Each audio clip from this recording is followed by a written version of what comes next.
Okay, let's look at first the superscription, Psalm 6. Lemenetzeach. Lemenetzeach is the choir director or soloist who has responsive singing. So expect this to be, "O Lord, do not rebuke me in your anger. O Lord, do not rebuke me in your anger." There's a guy saying it, and then there's a choir in the background. It's that kind of thing. And it is with stringed instruments. That's neginot al shemanit. That means it sounds like a jazz bass. This is your jazz music. Okay, and it's an 8-stringed lyre. So it's a very specific, deep bass sound that has a jazziness to it, okay? And it is a mizmor, which means it's contemplative. So I don't know how this, I sort of get the idea that when I say jazz, you already know I mean this, but it's contemplative jazz. It's smooth jazz, okay? It's not, it's not brashy. So in Psalm 6, here's how I would break it down.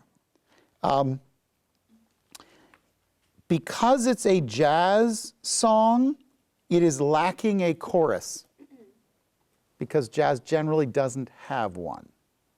So it's a contemplative song that goes 1, 2, 3 is the first stanza, 4, 5 is the second stanza, 6, 7 is the third stanza, 8, 9, 10 is the fourth stanza. Do you notice that there's a dark number at the beginning of each stanza? So it's already broken for you. So 1, 2, 3, second stanza 4, 5, third stanza 6, 7, fourth stanza 8, 9, 10. Again, it seems uneven in English, but it's not as uneven in Hebrew, and there is an extra phrase in the first one and in the last one. But remember, in a jazz kind of sound, it's okay to have longer phrases in some than others. They're not all continuous, okay? Now, what's it about? This is a contemplation of David. What does it go with? What's the kind of thing that it's about? It starts off with an appeal for mercy. And it starts with, "Lord, do not rebuke me in your anger, nor chasten me in your wrath. Be gracious to me, O Lord, for I am pining away. Heal me, O Lord, for my bones are dismayed, and my soul is greatly dismayed. But you, O Lord, how long?" This is the sound of a person who feels distant from God, who's making an appeal or a plea for mercy. This is what Saul should have sounded like. You know what I'm saying? If Saul would have sounded like this throughout his life, there would have been a whole different story for Saul. Now, take a look at this. The second one goes even further. It's not just a kind of a look for mercy. It's also a prayer for deliverance from death. "Return, O Lord, rescue my soul. Save me because of your loving kindness. For there's no mention of you in death. In the grave, who will give you thanks?"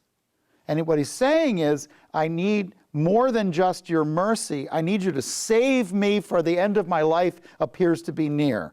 So this is one of the many times that David seems to be on the edge of his life. We don't know when this is, but we do know that David is either given to vast drama or he actually has bad things happening to him. And since we've already seen him dodging spears, we know bad stuff happens to him. Listen to verses 6 and 7 and give it that jazz kind of sadness. "I am weary with my sighing. Every night I make my bed swim." What does he mean, I make my bed swim? Tears or also sweat. I wake up and my whole bed is just, dissolve my couch with my tears. I am trembling. I am overtaken with grief. My eyes have wasted away with grief. It has become old because of all my adversaries.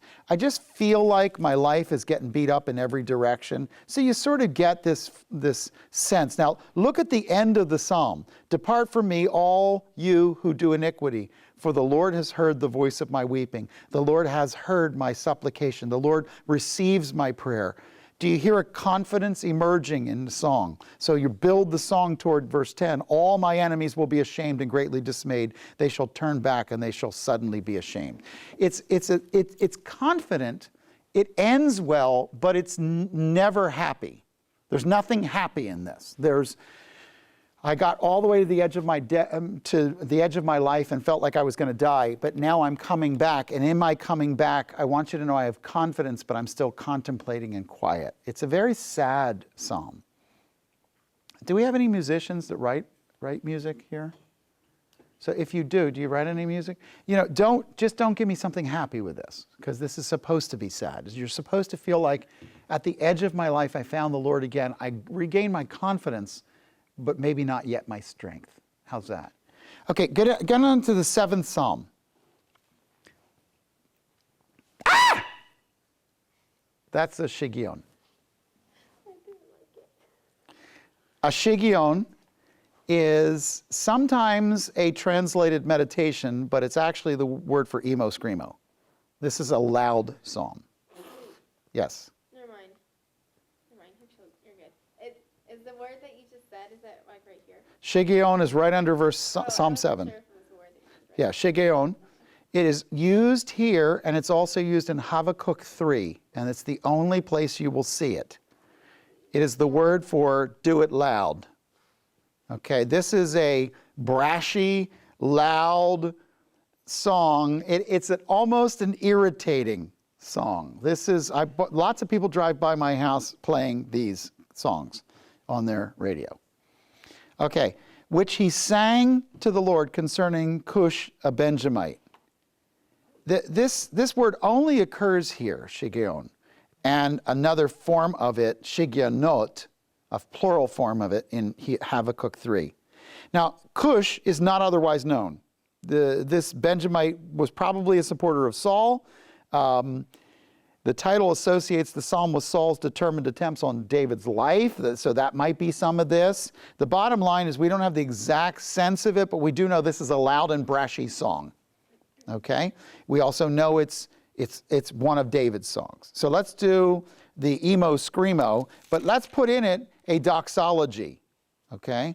A doxology is like a chorus, but it's also sung at the beginning and the end. The doxology is verse 17, put a box around it. I will give thanks to the Lord according to his righteousness, and will sing praise to the name of the Lord Most High. Do not write a song where it's, I will give thanks. That's not Shiggaion. This is, this has got percussion and power, and I will give thanks to the Lord. And this has got to have that energy behind it. Okay? So you open with 17. Now let's give you the verses. Okay? First stanza is verses 1 and 2. And then you notice 3 is dark. That's the beginning of the second stanza. 3, 4, 5. You notice 6 is dark. 6, 7, 8, 9. No, it's 6 through 11, all the way through. 6 through 11. And 12 through 16. Now, what seems wrong is it seems like it should be 1 to 5, 6 through 11, 12 to 16. But 1 and 2 has a break in it. So I want you to do it this way. 17, 1, 2, 17, 3, 4, 5, 17, 6, 7, 8, 9, 10, 11, 17, 12, 13, 14, 15, 16, 17. Okay? Actually, this one builds like, there's a name for this in music and I don't know what it is. It builds like this. It's short, long, long, long, long end. The actual phrasing, it goes like that. It's longer toward the end. So with each stanza, it gets longer. How did we know it was a doxology? It's written, it's the only thing, verse 17 is the only thing written in a different meter than the rest of the thing. So you know it's a chorus.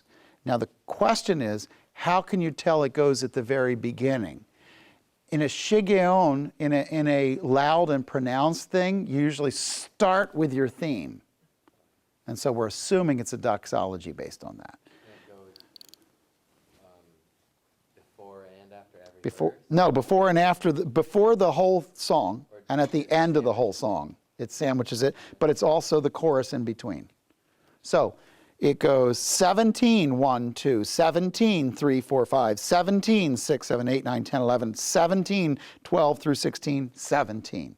So you started, well, I'll give thanks to the Lord. You ended with Most High. You did the same thing. Now, what's the song about? First, he's seeking help, right? So you start off with, I will give thanks to the Lord according to his righteousness. I sing praise to the name of the Lord Most High. And then he goes into, O Lord my God, in you I have taken my refuge. Save me from all those who pursue me. Deliver me, or he will tear my soul like a lion, dragging me away while there is none to deliver. These are some great, rich, power words. But please don't do, oh Lord my God. You know, that's not, this is like, God, you gotta deliver me. This has got heavy, you know, it's the heavy words and the heavy sound behind it. And you get, there's none to deliver. Then you go, I will give thanks to the Lord. And then you come back to, oh Lord my God. Now, do you notice that, oh Lord my God is the beginning of verse 1? And oh Lord my God is the beginning of verse 3? And arise, O Lord, is the beginning of verse 6. It's not until you're down at verse 12 where it doesn't start with God, God, God. And the last verse is, if a man does not repent, he will sharpen his sword. He has bent his bow and made it ready. He has also prepared for himself deadly weapons. He makes his arrows fiery shafts. Behold, he travails with wickedness. He conceives mischief and brings forth falsehood. He has dug a pit and hollowed it out and has fallen into the hole which he has made. In other words, the first 3 stanzas are about God. The last one is about the guy who doesn't want God. And it shows a guy who gets so caught up in making the trap he falls in it and can't get out of it, which is kind of interesting. Okay?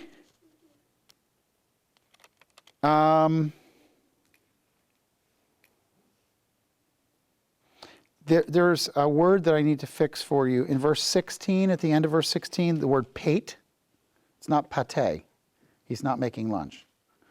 Okay? Pate is actually kadkadu, which is the word for crown, the crown of your head, the top of your head. His violence will descend down on his own head. That's what he's saying. Why is it? It's actually, the kadkadu is actually for this part of the head. Right.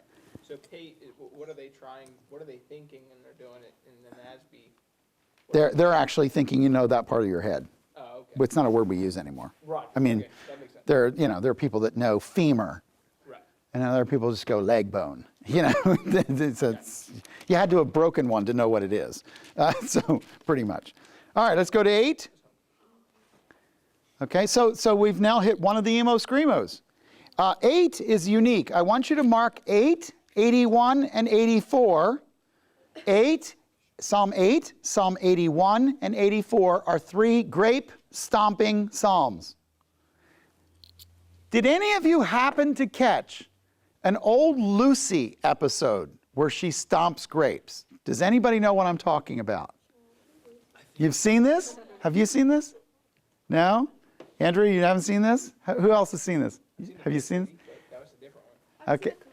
I think I saw this one. Okay, she gets in this tub to stomp grapes and she's falling all over the place. Okay, in antiquity, they would put a rope above you, which is what she was lacking in the show, okay? If you have a rope, you hold on to it and you stomp grapes. See, when you're making wine, you pour the grapes into a vat and you do this with bare feet. You do it with bare feet, why? Beet juice makes it taste better. What's that? You know, toe cheese just makes that wine, no. You're not trying to get bacteria from your feet to make wine, that's not it. You wash your feet extensively before you get in the vat. But here's what you do. You get in there, and what you're trying to do is break the skins and crush the meat of the grape without breaking the seed. And your feet do that very well. The seed, you can step on grapes, you won't crush the seed, it'll only crush the grape. So the feet are great devices to do this with. And you see, the seed, have you ever tasted a grape seed? It's what we would call bitter in a wine. It's a very drying effect. Whatever the juices inside the seed are, they dry your tongue. So a dry wine is something that actually takes more of the bitterness of a seed. But what you're doing is you're doing this. Now, they would sing to this, and this is one of the grape stomping psalms. There's a psalm, Psalm 81, Psalm 83, or I'm sorry, 84, and Psalm 8, okay? And they all have 8s in them, that's how I remember, 8, 81, 84. Okay, now I want you to imagine that this is set at the time of 1 Samuel 17. It is a Lamenatseach, so it has a da-da-da, okay? And it is on the Gittit. Gittit is a word for Gath, like Gath of the Philistines, G-A-T-H, is a word for press. Do you remember Gethsemane? Gethsemane is gat to press, shemen, oil press. Gethsemane just means oil press, that's all it means. So this is Gittit, it's a small press, that's what it is, okay? And so it's on the small grape stomping press.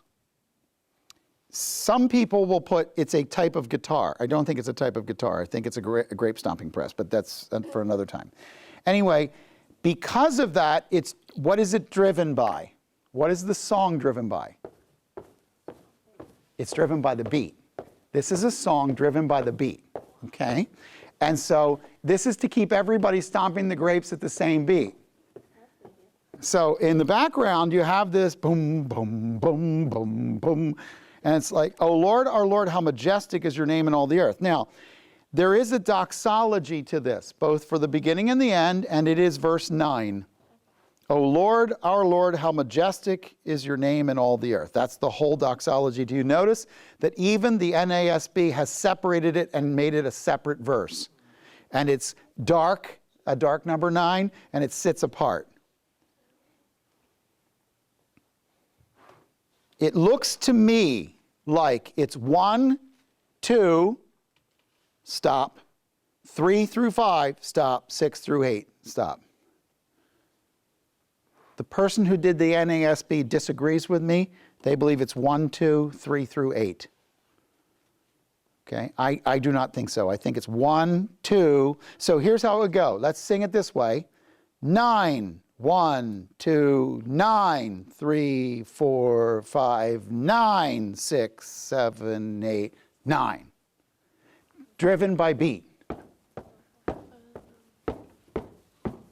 So I want you to get the sound of the song and, oh Lord, how majestic is your name in all the earth. And that's what it is, okay? And that'll give you just a little bit of a sense of it anyway. And this is a great, I want you to imagine you're in a village at the time of David, and it's late at night, the dark of the night, and a baby starts crying. And so, all of a sudden, so listen to it. O Lord, our Lord, how majestic is your name in all the earth. Who displayed your splendor above the heavens? From the mouths of infants and nursing babes have you established strength because of your adversaries to make the enemy and the revengeful cease. I think that the whole point out of the mouths of babes, I think there was a baby crying that woke him up in the middle of the night. That's exactly what I think is going on here. And I think he looks out and goes, wow, look at the stars. Remember, he's before there's any street lights or any ground lighting, and he looks up and goes, wow, look at that. And he starts to step back and go, since I'm awake now anyway, Lord, how majestic is your name and all the, and he starts to write this song, okay? That's the Randy version anyway. 9 and 10 appear to be one psalm. So at the end of 9, would you draw some arrows down from Psalm 9 to Psalm 10? It is a very long song. And it is a very complicated psalm. By the way, in the Septuagint version, 9 and 10 are one psalm. So in one version of the Bible as it's printed, Psalm 9 is Psalm 10. It's the same psalm. Okay? This is Lamenatseach. That is, it has a choir director, so it has a compelling single voice followed by choral. On Mut Laben.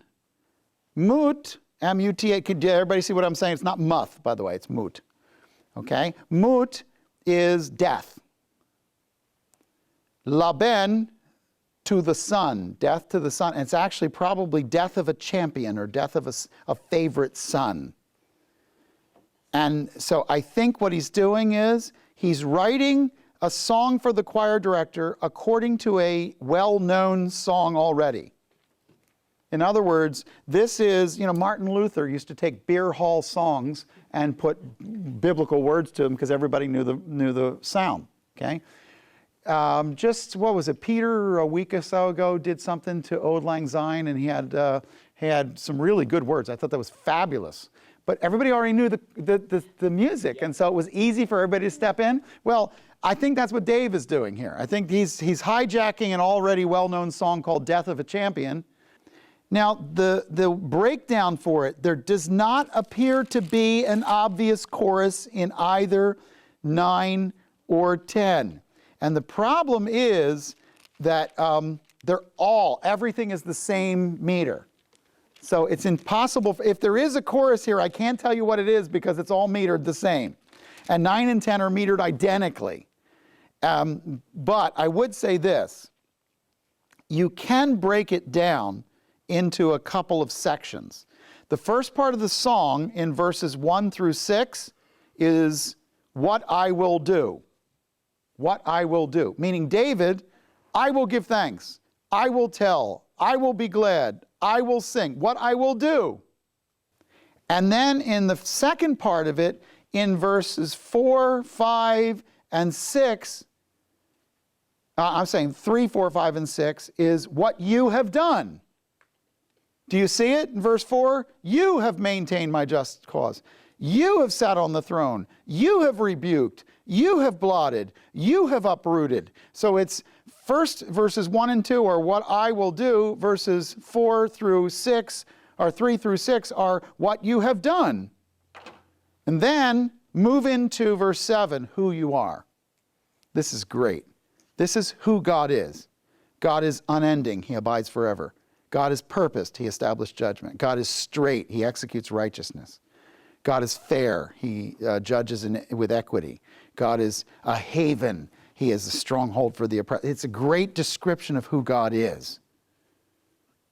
And those who know your name will put their trust in you. And so there's this wonderful sort of telling. I'm not going to really do a lot other than the fact that when you get down to verse 16, at the end of verse 16, there is a word for a crescendo of resounding music. In other words, something breaks in. I think it's actually a moment for them to stop and allow the musicians to do a riff here. So it's like this in the background, the voices stop, but the music continues and swells. I think that's what Higeon and Selah is. Selah is for the people, Higeon is for the instruments. Okay? By the way, there's no notes on what the instruments are at the beginning, so we don't know what this is, what kind of sound, but it's obviously a pause and a crescendo with a musical interlude. The reason that 9 and 10 got broken is because the end of 9 and the beginning of 10 that are metered exactly the same have a different tone to them in terms of what they sound like. Listen to the end of 9. Arise, O Lord, do not let men prevail. Let the nations be judged before you. Put them in fear, O Lord. Let the nations know that they are but men. And then it says, Selah, as though it's a pause. Now, when you pick up the singing again, why do you stand afar off, O Lord? Sounds different than what you closed it out with. And all I'm saying is that might be an indicator that it was a separate psalm, but the Septuagint says it's the same one. So you can't tell by looking at any of the background. There's nothing I can give to you on that. You might just make one note on Psalm 10, and that is that it's the first of the lamentations that are found inside the Psalms. You remember what a lamentation is? Lamentation has on one end of it the strong emotional feelings of the person. On the other end of it has the truth of God. It can be starts with truth of God, ends with emotion, or starts with emotion, ends with truth of God. And we'll see that in Psalm 10.